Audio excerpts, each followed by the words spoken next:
Assalamu alaikum wa rahmatullahi wa barakatuh. Alhamdulillah wa shukrulillah. I pray everyone is well.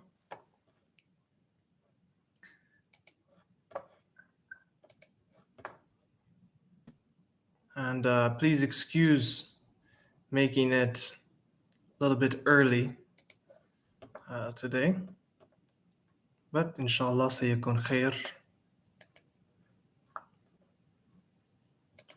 Bismillah.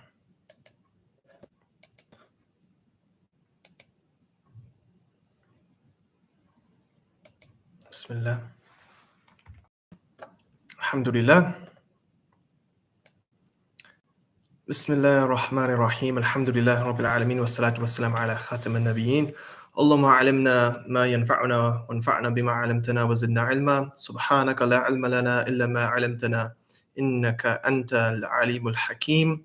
نوينا تعلم وتعليم وتذكر وتذكير ونفع وانتفاع وإفادة واستفادة وحث على تمسك بكتاب الله وسنة رسوله صلى الله عليه وسلم ودعاء إلى الهدى ودلالة على الخير ابتغاء وجه الله تعالى ومرضاته وقربه وثوابه سبحانه وتعالى.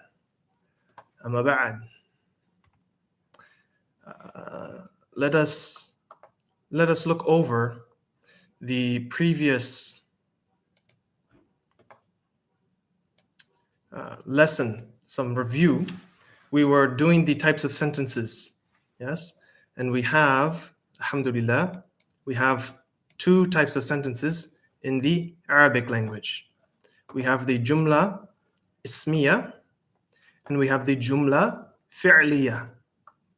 So a jumla fi'liya is a sentence that has a verb, and a jumla ismiya is a sentence that does not have any verbs. And it is very natural in the Arabic language to use nominal sentences, even though it might be very cumbersome, though possible in the English language. And I gave the example of I am an eater of my breakfast. Instead of saying I ate my breakfast, or I am eating breakfast rather, I am an eater of my breakfast. Then it kind of gets a meaning across, but it's very strange. It's not strange in the Arabic, it's actually very natural. So one should get accustomed to hearing just like a machine gun of nouns. Forgive me for bad reference, but that's just maybe my American coming out. Think of it as just rapid noun, noun, noun, noun, noun. And so many nouns, for me, it was overwhelming sometimes trying to think, how are all these nouns related? Please give me a verb. Give me something so I can make some sense of it. But you will, with practice, naturally start to connect these nouns together. And we're going to look at a very amazing thing with nouns in today's class. So it's getting very, very exciting here. And we also covered the harf al-jar. Harf al-jar, also called harf al-khafd.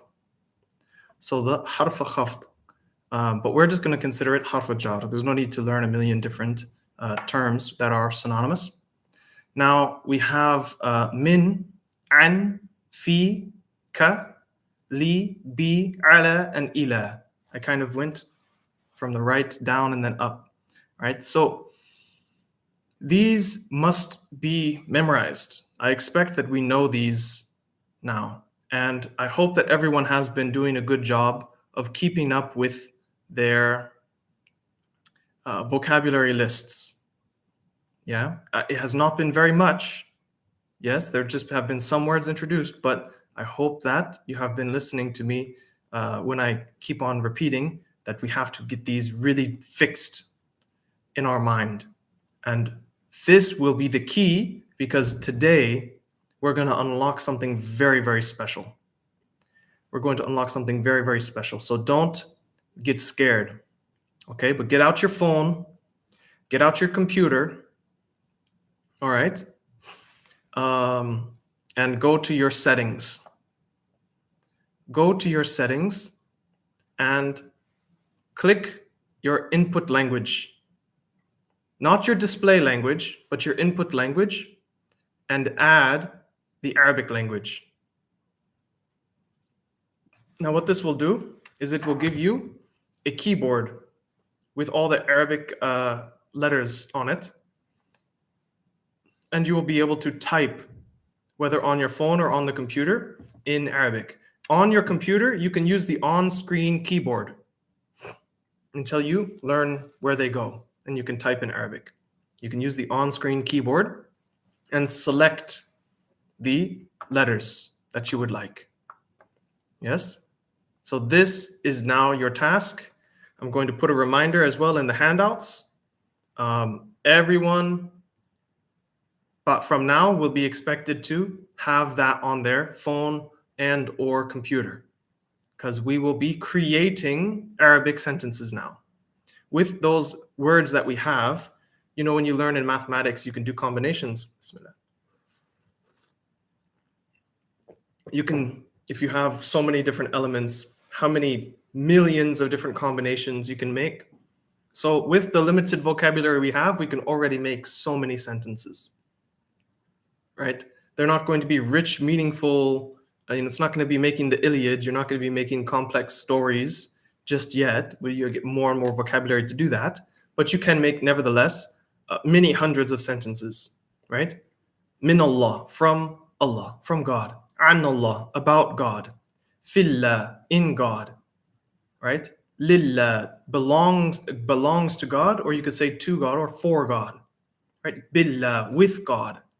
Ala Allah, on God. Illallah, to God, right? And we learned the case. So it's becoming majroor, min Allahi. So it's Allahu becomes min Allahi. Let's not spend too much time on the review. You guys and girls already have learned that very well. Bidnillahi ta'ala. Surah Al-Fatiha.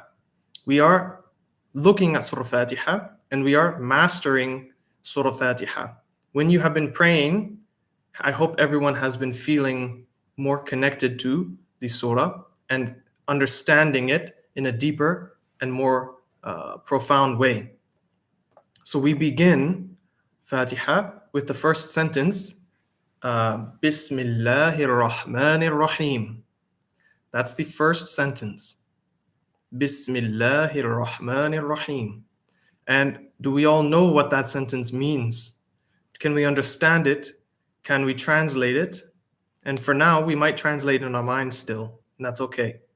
But we'll get to a point where it'll just be direct. Okay. Alhamdulillahi Rabbil Alameen. Ar-Rahmanir Rahim.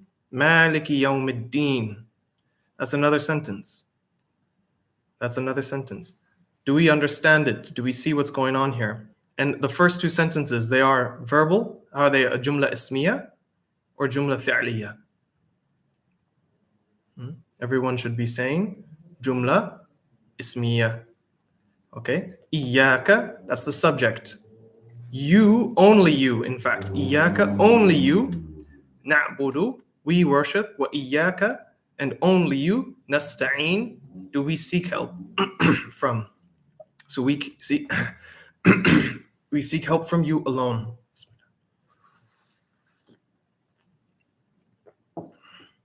Now, the next sentence in Surah Fatiha is a longer one. It starts with the command verb ih. So ihdi is a command form, guide. It's saying guide us. Oh Allah, guide us. Ihdina, guide us. Ihdina sirat al-mustaqim. Sirat al-ladhina an'amta alayhim. غير المغضوب عليهم ولا الضالين. Why do we stop ضالين and we don't say ضالين? Why did I say اهدنا الصراط المستقيم? Why didn't I say اهدنا الصراط المستقيم? Because again, you have waqf. Waqf just means stopping. So when you stop, you don't pronounce the last vowel. Yes? Now, this is the same in spoken Arabic. In spoken Arabic as well, you don't pronounce that last vowel. Now, let's look. And we will be taking this. We're going to add some more vocabulary soon, perhaps on lesson 6. Lesson 5, we're going to do verb sentences. And from now, we're going to start creating a lot of sentences. And we'll be adding more Quranic vocabulary, and we will form more and more sentences. And the final point of our review is the huruf al-jar, right? Min, ila, ala, an, fi, bi, ka, li. And I'm connecting it. Why I brought this back up a second time is because I want to connect it to this new concept I'm introducing today about pronouns. So, ana, that's the first one. Ana. Nahnu, huwa,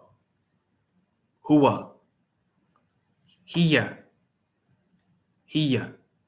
Ana means I, me. Yeah. And the detached pronoun is ana. The attached suffix would be, it goes at the end, would be a ya with a sukun. So sakin ya, how you would call that. So nahnu, we. So I, and then we, nahnu. It's na. It's na. And notice I did not put a vowel on the noon. The reason I did not put a fatha on the noon is because if I don't put a fatha and you see that it has an alif, you should know it couldn't be a kasra or a dhamma. It's going to be a fatha. You would infer that. So you should be able to read that. So you would say na. Yes, the one below, it's huwa and then hu. I added that because there's no indication there telling you what the vowel would be. So huwa is he. Huwa is he. Hiya is she. And the attached pronoun would be hu, which would be the same meaning, right? He or him or his, or probably him or his, yeah. Hiya, she, ha, her, or hers. So how are we going to build sentences with these pronouns, right? Well, we learned a few different words. We can take those words and these pronouns and begin to tell stories. Let's take an example here. Let's finish. These are the rest of them. Anta and ka. Anti and ki. So anta is you, masculine. So speaking to a man, you, anta. And ka is matched with it. And then anti goes with ki. So anta, anti. Same word, same spelling, just a different vowel. Ka and ki, same spelling, just a different vowel. Antum, similar pattern as anta, anti, antum. And now it's a dhamma ending on a meme. Tum, antum. And it's kum. So when you see kum at the end of a word, it has the meaning of antum. It has the meaning of they, them, theirs. And then hum is not present. So it's they, them. Excuse me, kum is yours, right? Plural yours, belonging to you, plural. And then hum, and it's the same when it's attached suffix at the end. So an attached suffix is also hum. So antum, kum, hum. Right? And then this is some new vocabulary to learn. So these are 8 and 8, right? 8 detached pronouns and 8 attached pronouns. And this is the big moment of truth. We have only one word. And I want everyone to tell me, what is that word? How is it pronounced?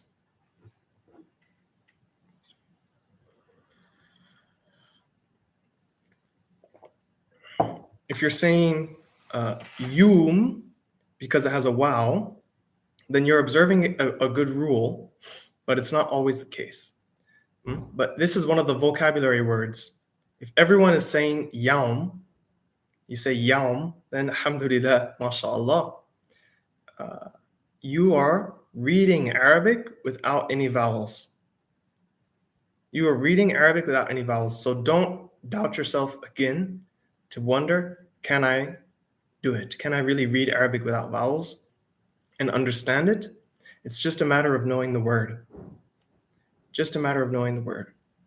Once you've learned the word, you recognize it and you know how to pronounce it. It's yaum. Yaum. So let's start making some things.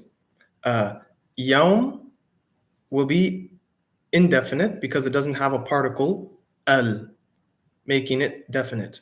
So yaumun, a day. But again, we don't pronounce that last vowel if it is the end of the sentence, if we're stopping. So we would just say yaum. If we were continuing, we would say yaumun. And that's the ending that's on that word, yaumun. Now we can make it possessive. Yaumuka. What would yaumuka? What would that mean? Yaumuka is going to take the meaning of your day. And yaumi is going to take the meaning of my day. So yaumuka, your day, yaumi, my day. Now, this is a special rule for yaumi, for my day. It's going to have that meaning of, or it's going to change to a kasra because of the ya. So that sakin ya is changing what would normally be a dhamma ending into a kasra. Right? So it's going to always be that dhamma until it changes.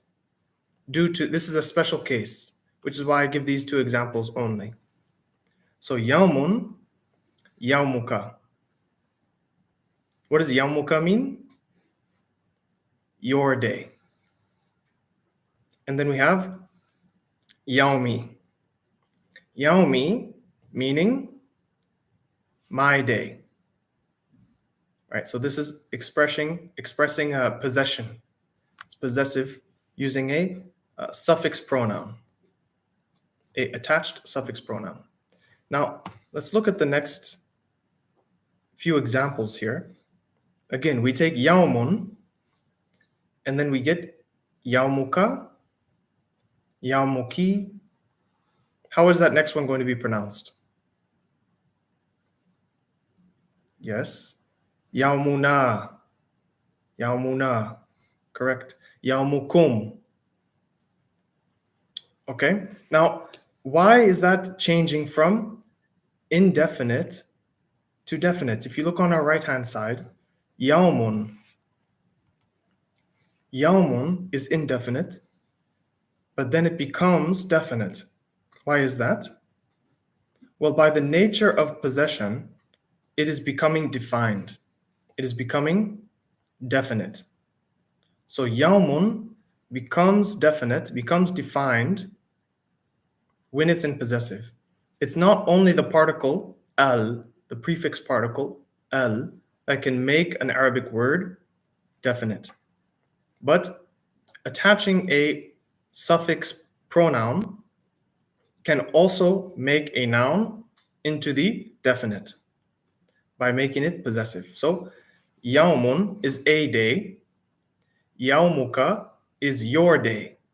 Likewise, yaumi, my day, yaumuki, your day, yaumuna, our day, yaumukum, your day, plural, so all of your day. And we have further examples of possession. Yaumuhu. Yaumuhu is his day. Yaumuha, her day. Yawmuhum, their day. So yawmuhu, yawmuha, yawmuhum, his day, her day, and their day. So anytime we have a noun, we'll apply this rule that it becomes definite by possession. So through possession, it will become definite. Now, apply this to another word.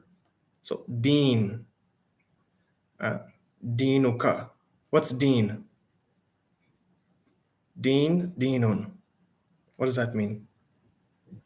Bismillah.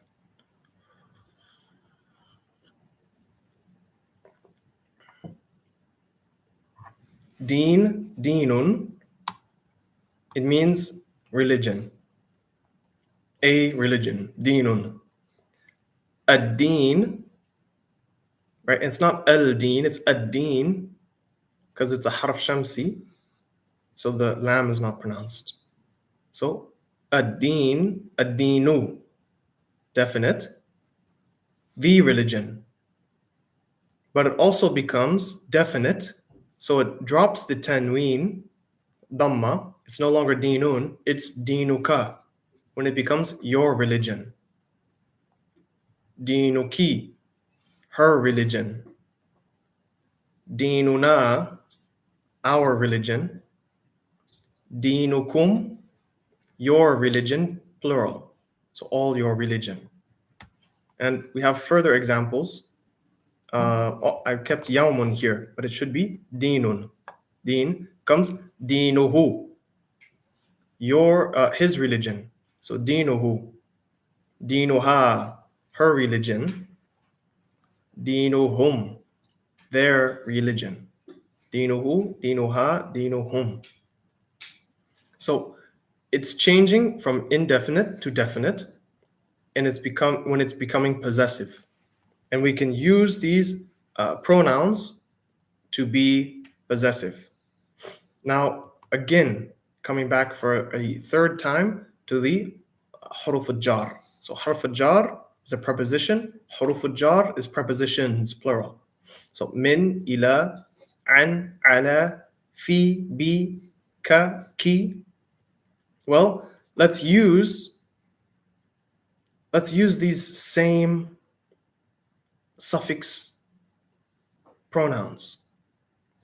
What's the suffix pronoun sakin ya? The sakin ya is me, mine. Okay, so min. What does min mean? Min means from. Minni, from me. Right? Hada minni, this is from me. Right? Hada means this. We're going to look at that word as well. When we're adding these pronouns, I'm going to add that as a vocabulary word. So, minni, from me. Ilayya. Why does it become ilayya? Well, if you notice that it has an alif maksura before. So, ila becomes ilayya. The alif maksura, if it becomes a ya, if you add a different pronoun or a different suffix like ilayka, ilayna. So ila becomes ilay. Now double ya makes it a ya shadda. Ilayya, ilayya. Right? Same with fi, fiya. So, and ala, alayya. Right? Alayya. If you were to say on you, alayk. If you were to say on her, alayha, alayha. Right? Now we look at fi. It becomes fiya. And you can likewise do it with any of the other pronouns. Fina, fika, fiki, fihu, or fihi. Right? We'll deal with that in another time. And then we have bi. Right? Bina, bikum, Here, just be, right? With me, be, right? Now, why isn't it ki or k? Why isn't it ki or k? Well, that's actually, it's a different word. It has a different meaning. So what's used is a bit special. What is used in the Arabic language is either ka'ana, which is rare, more classical. You'll see it in perhaps much older books. Mostly mithli is used if you want to express the word, because ka means like, to be like something or similar to. So ka'ana means like me, similar to me. Mithli, like me, similar to me. Right? Li, belonging to me. So we can use that li many, many times, meaning belonging. That preposition that means belonging is very important and dynamic in the Arabic language. It's useful for so many things. Now we can use it, li. We can use it, lahu. Li, it's mine, belongs to me. Lahu, belongs to him. Laha, again, I didn't put a fatha on this ha because I want you to be familiar with some of the rules for reading. If it doesn't have a vowel and it's followed by a letter that makes it longer, like a alif makes the fatha longer. A kasra is made longer with a ya, and a dhamma is made longer with a waw. So if you see a letter followed by one of those three and it's not marked, you can, unless the whole thing is not marked, you can safely assume then it's going to be that corresponding sound. So laha is for her, belongs to her. Right? This book is for her. This course is for her. Right? Dini laha. What did I just say? Dini laha. I want everyone to translate that online. Dini laha. I'm saying dini laha. What does laha mean? So li becomes laha. It means for her or belonging to her. So dini, my religion, dini laha. My religion is hers. My religion belongs to her. My religion is for her. All of those definition translations would be acceptable. Right? Lakum, for all of you. Deen, right? Lakum. So, a deenun lakum, a religion for you. Deenuna lakum. Deenuna, it's no longer deenun, deenuna lakum. Our religion is for you. It belongs to you also. Lakum deenukum waliya deen. Now you understand what is being said. Laka, for you. Lahum, for them. Laki, for you. So lakum, laka, laki is all for you, for you, for you. Lakum is for you, plural. There's also another form, lakunna, which is when it's a group of exclusively women. It's a feminine plural. And I did not include that because it's a little bit rarer. And we're going to get practice with these. It's better to get practice with one single word and to learn it than to overwhelm yourself with 100.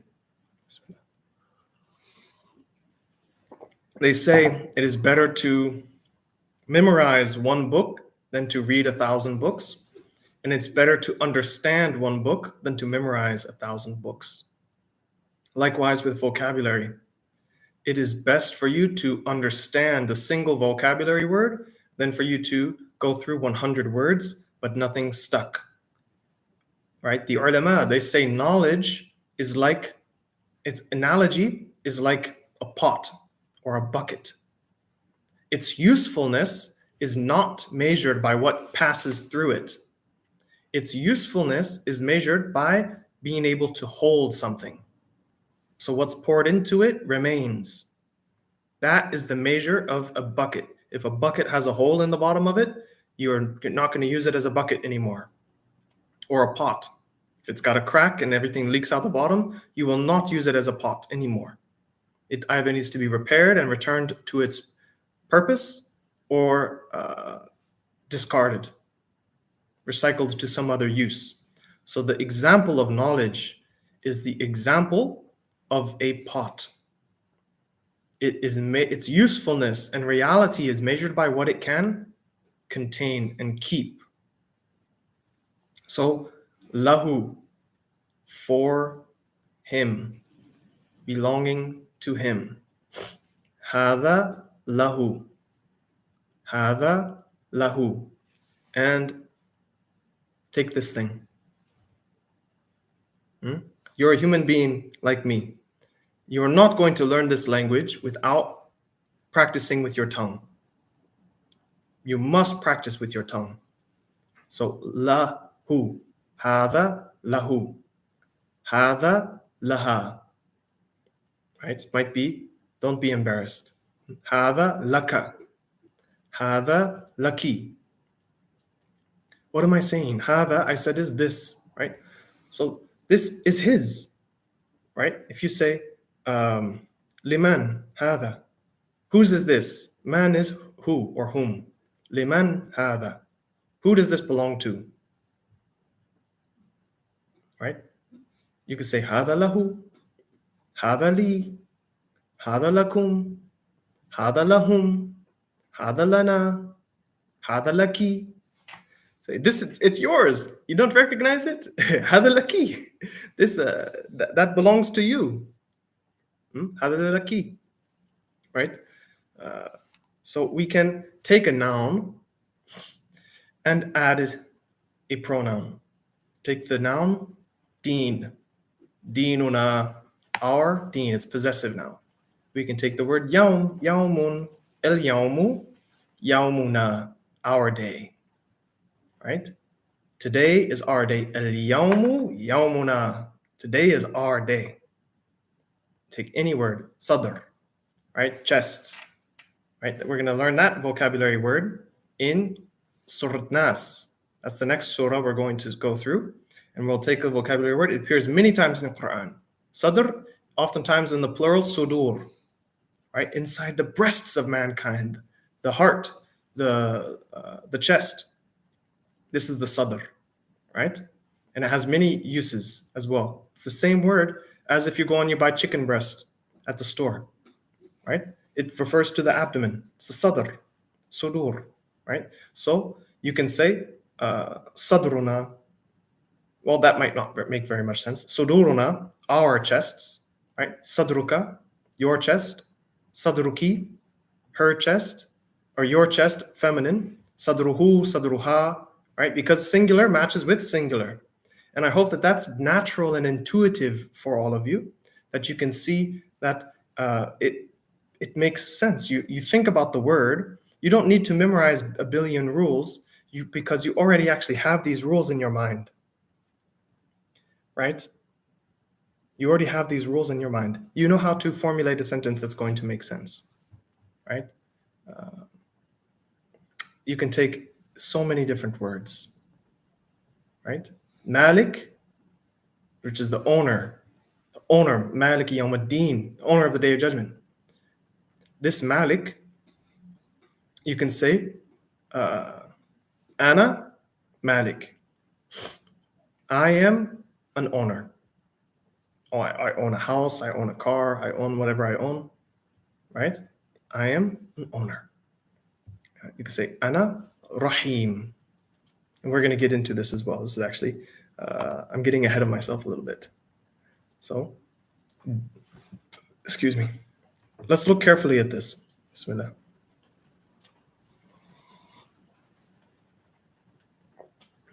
Deenuna, lana, dinuna, lana.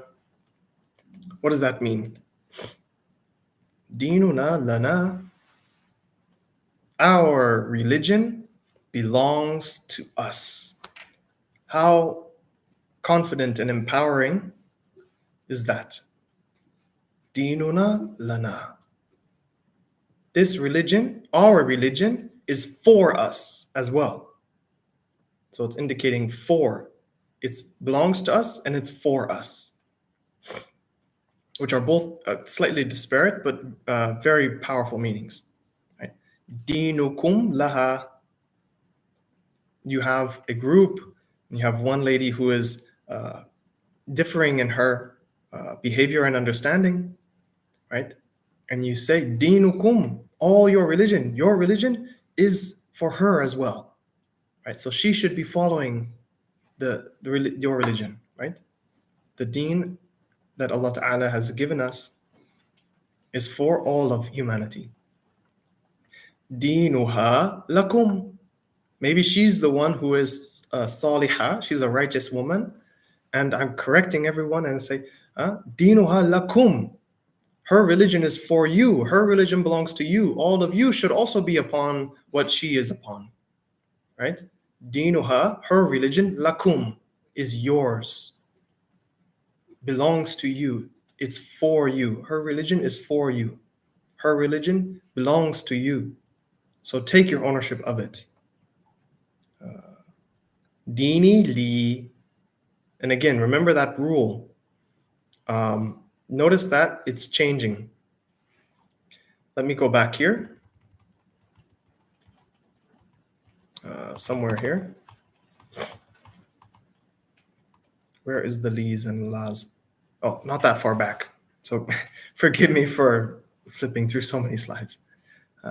This, right, li, but originally is, so I do have to come back here.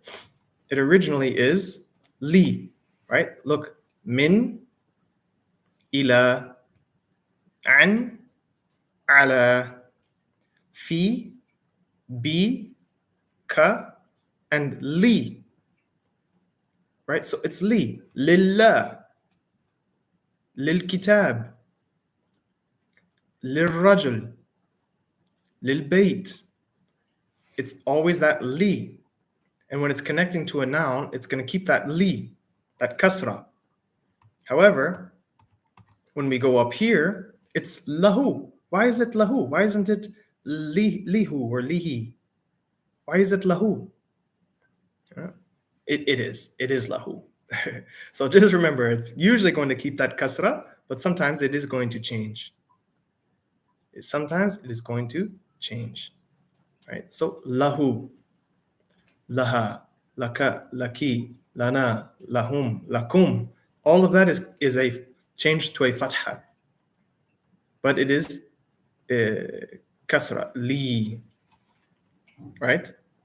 So keep these rules in mind. And the handout tables will keep everything in detail.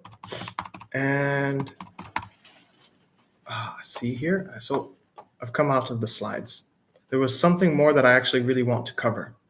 So I'm going to see if I can. I didn't add it to the slideshow, apparently. So let me find it. And it's going to be unpolished because I still need to complete the post-class handout, but I'll give you a sneak peek here.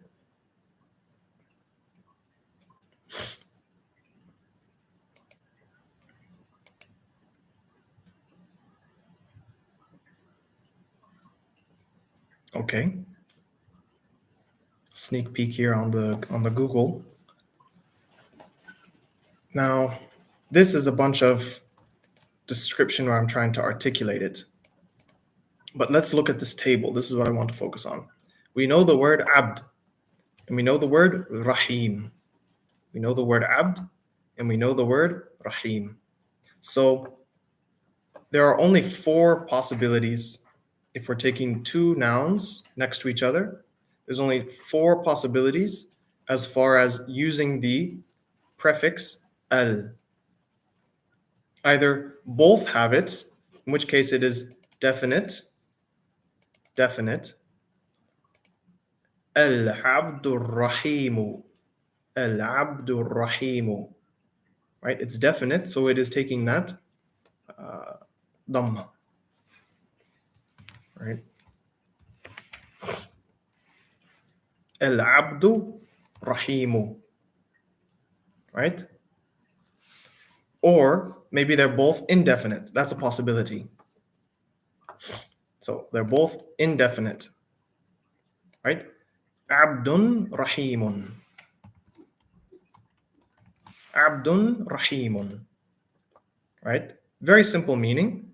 Al-abdur rahimu, the merciful slave. Rahim means it's the quality of merciful, right? Rahim. So al-abdu, the slave, al-rahimu, merciful. So that quality, in Arabic, you have the noun and then the qualities, the noun and then the adjectives after. But in Arabic, it's the other way, or what did I say? In Arabic, you have the attributes after. In English, you have the attributes before. So you have to just flip it in your mind and say the merciful slave, al-abdur rahimu, the slave merciful. It means the merciful slave. Just have to flip it. Now, I will train everyone in speaking and listening. But our primary focus is going to be acquiring the skill of reading and writing first. Especially because in this environment, we have less direct engagement of conversations. But remember our goals. We will be able to read and understand the Quran. Quarter 2, we will read and understand a book of Aqidah. Quarter 3, we will read and understand a book of Fiqh. In quarter 4, we will read and understand a book of Tazkiyah or Akhlaq. And we will accumulate a lot of vocabulary in that time. You'll practice with your tongue. Just like you recite Quran, you will practice the articulation with your tongue. Yes? But then the next level for people who continue to year 2, the second year, we will increase in conversation and there will be much more direct engagement. But this is going to give you the tools to be able to read and understand, which is the primary one, and also to be able to generate and write, which is kind of like mental exercise, right? If you're an athlete and you want to be a big football player, right? I mean football, not soccer. Or soccer, soccer, right? The what most people call football. You want to be training. You'll do all kinds of exercises in a gym that you would never do out on the field. The purpose of the exercise is just to strengthen you, right? So similarly, if our main goal is to learn the language and to be able to read with understanding, in order to strengthen that, we will also have secondarily, you will be writing, you will be generating, because it will show that you have that meaning associated in your mind with the word, right? So you will be writing for me a certain number of sentences every day. Not once a week, but every day you will be writing a few sentences and you will submit them. And that will reinforce the generation. So there's receptive or passive vocabulary, which is vocabulary you understand when you read it, right? And then there's productive or active vocabulary, which is vocabulary that you're able to produce. So we look at al-abdur rahimu, the merciful slave. Abdun rahimun, a merciful slave. Now, that's 2 of the 4 possibilities. Either both have the particle al or neither have the particle al. Now, what if the only other 2 possibilities is only the first word has it or only the last word has it? Now, if only the first word has it, the subject is definite and the predicate is indefinite, meaning it is now a descriptor, right? So al-abdu rahim means the slave is merciful, right? Al-abdu rahimun. The slave is merciful.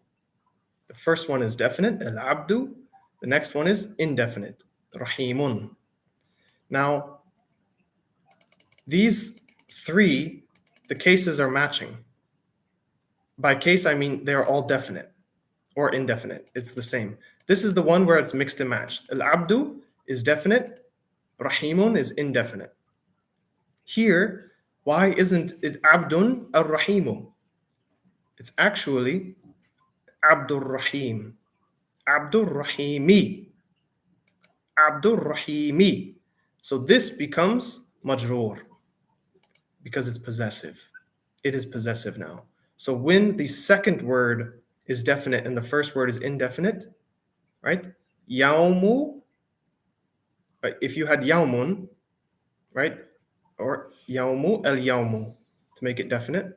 But you have yaumuddin, right? Or in the context of Fatiha, yaumiddin, because it's also made majroor by the possession before it.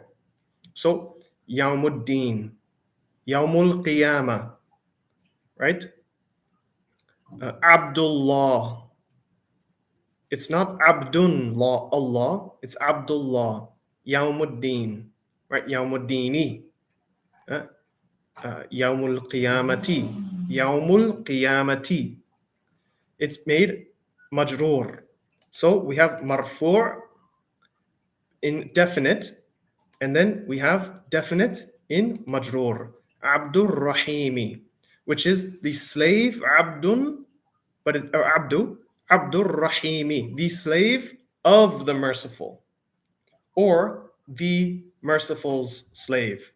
So Allah's slave, the most merciful slave. Abdur Rahim, Rahim's slave, right? Abdur Rahim, right?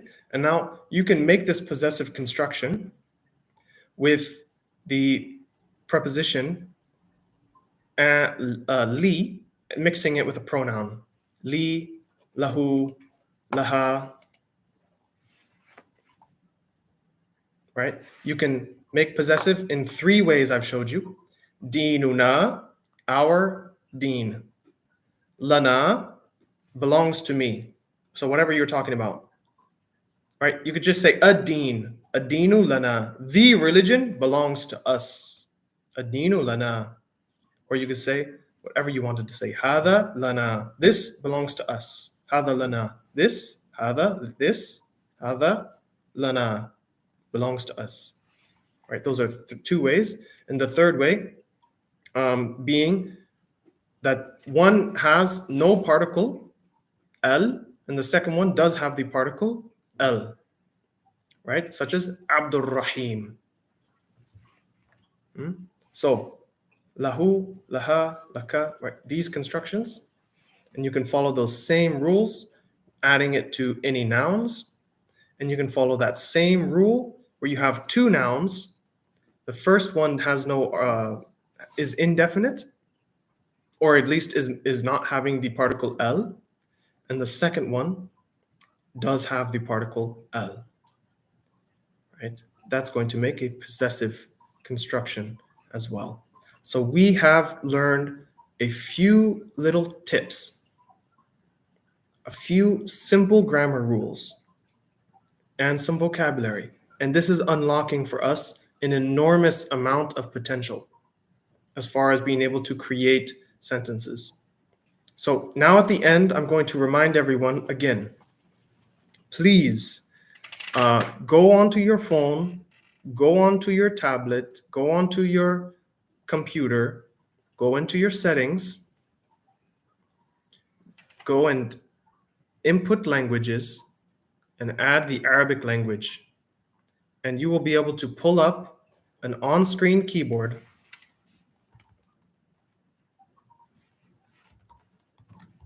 that will be able to help you. Yeah?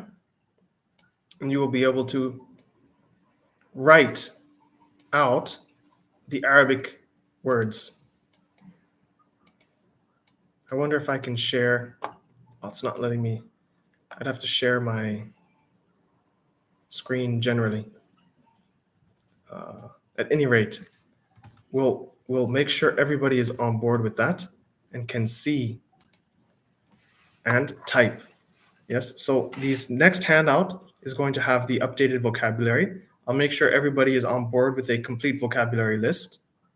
Okay, make sure you keep track of those summary rules that we've learned and keep applying them.